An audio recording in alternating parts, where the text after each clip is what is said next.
Merci pour ces éléments de terrain. Alors maintenant, pour une analyse, nous retrouvons Paul Yombo. Il est expert en diplomatie et en relations internationales. Il est enseignant-chercheur à l'Université protestante d'Afrique centrale. Bonsoir, Paul. Bonsoir, Mamadou. Voilà. On vient de l'écouter sur le terrain. Il y a une forte pression pour que l'ambassadeur de France s'en aille.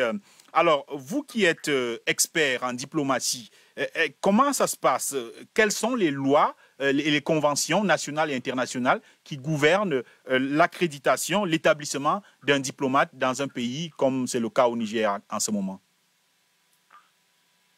Eh bien, de façon générale, c'est la Convention de Vienne de 1961 sur les relations diplomatiques et consulaires qui encadre les relations bilatérales, les accords de siège entre un pays, un autre pays ou un pays et une organisation internationale.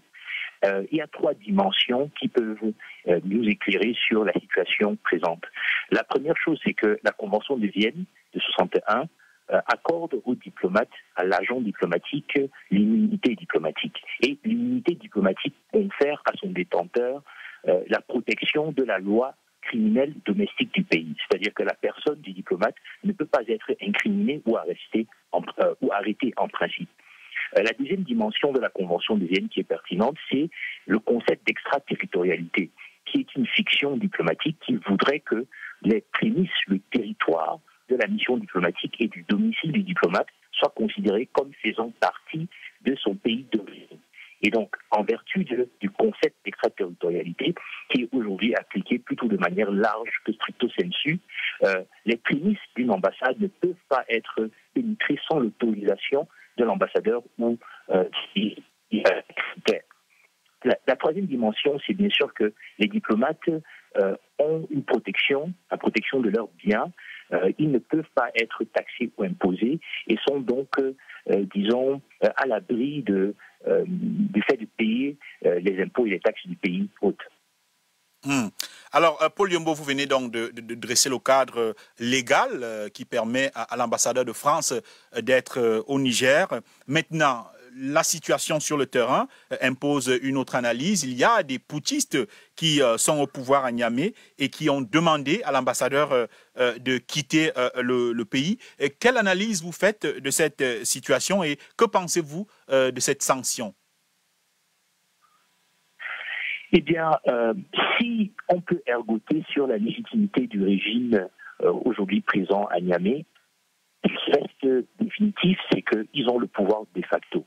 Et en tant que détenteur de facto du pouvoir au Niger, il est extrêmement difficile pour la France de faire le bras de fer avec les autorités nigériennes au Niger. Et donc, on s'imagine très difficilement qu'un ambassadeur qui est supposé représenter la France auprès des autorités nigériennes reste sur le territoire à la barre au mépris du fait que ce régime ait déclaré cet ambassadeur persona non grata. Donc c'est une situation qui ne relève pas tellement d'enjeux spécifiques, mais plus des questions symboliques. La France qui a déjà été chassée du Burkina Faso, qui a déjà été expulsée au Mali, dont les forces Barkhane et Fabre ont déjà été expulsés de cette zone-là, veut quelque part garder une présence sur cet espace de l'Afrique pour symboliquement marquer ce qu'on appelle sa profondeur géostratégique, étant donné que la France, ayant été plus ou moins expulsée du Moyen-Orient au début des années 2000, n'a plus que cet espace-là en Afrique comme marqueur de sa projection internationale en tant que puissance militaire.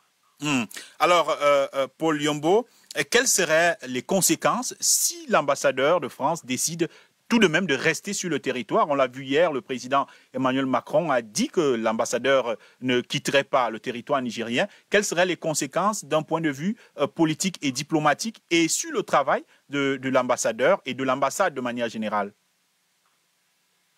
Eh bien, je pourrais reprendre en 3 points.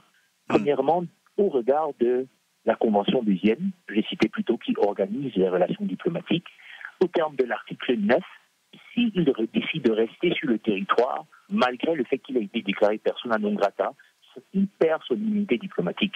Et là, il devient un citoyen français ordinaire qui est, disons, en situation d'irrégularité. Et donc là, les autorités nigériennes seraient bien fondées de l'expulser manu militari du territoire. Ça, c'est la première chose. La deuxième chose, c'est que du point de vue politique, il est difficile d'imaginer que le représentant de l'État français auprès de l'État du Niger, et on voit déjà la situation réciproque, parce que l'ambassadeur du Niger en France, les autorités lui ont retiré son accréditation, elle a rejeté cela, et les autorités françaises la soutiennent dans ça. Donc il y a une forme de cacophonie qui s'installe, on ne comprend pas bien qui représente qui, auprès de qui, pour faire quoi.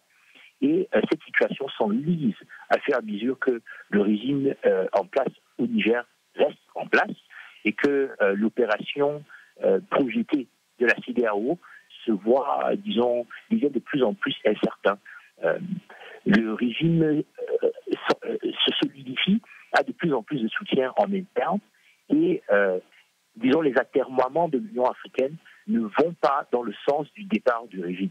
Donc, certainement, la France va revenir à des meilleurs sentiments et obéir aux injonctions de la junte nigérienne. Je ne vois pas une autre alternative.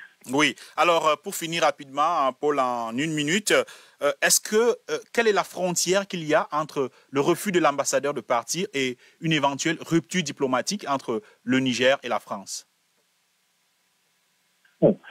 Ce qu'il faut dire, c'est que l'expulsion de l'ambassadeur et des diplomates qui travaillent à la mission française au Niger peut s'assimiler à une rupture des relations diplomatiques. En vérité, le niveau d'animosité et de violence qu'ont atteint le discours à la fois du régime de la junte au pouvoir au Niger et de l'autre côté des autorités diplomatiques et politiques françaises, on est bien au-delà de l'escarmouche diplomatique. Mais pour qu'il y ait rupture des relations diplomatiques, il faut non seulement que l'une des deux parties dénonce l'accord du siège qui a créé l'établissement des relations diplomatiques entre les deux pays.